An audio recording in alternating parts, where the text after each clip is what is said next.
Φίλες και φίλοι, καλησπέρα σας.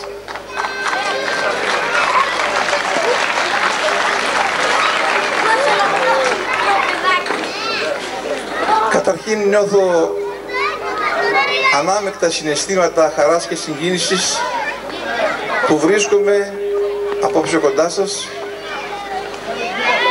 διότι έχω λόγους ιδιαίτερους.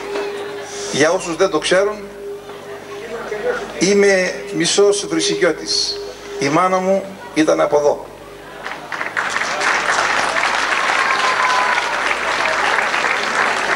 Ή μάλλον, συγγνώμη, δεν ήτανε, είναι από εδώ, διότι η μάνα μου ζει ακόμα.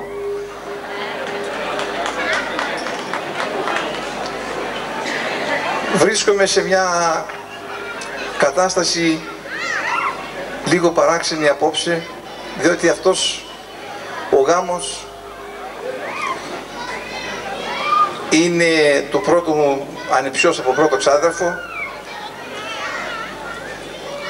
και νιώθω κι εγώ χαρίσιος, όπως το λέμε στη γλώσσα μας. Το τραγούδι το πρώτο είναι αφιερωμένο στα νιόπαντρα.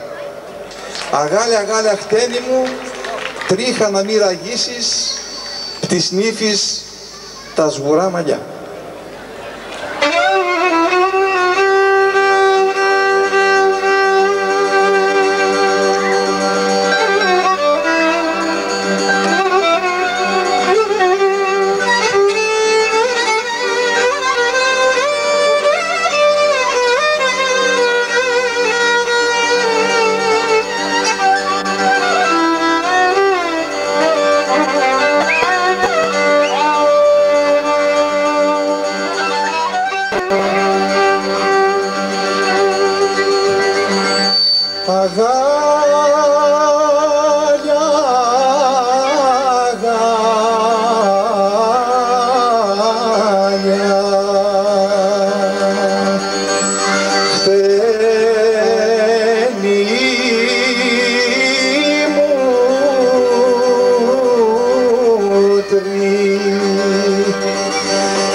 Νυφής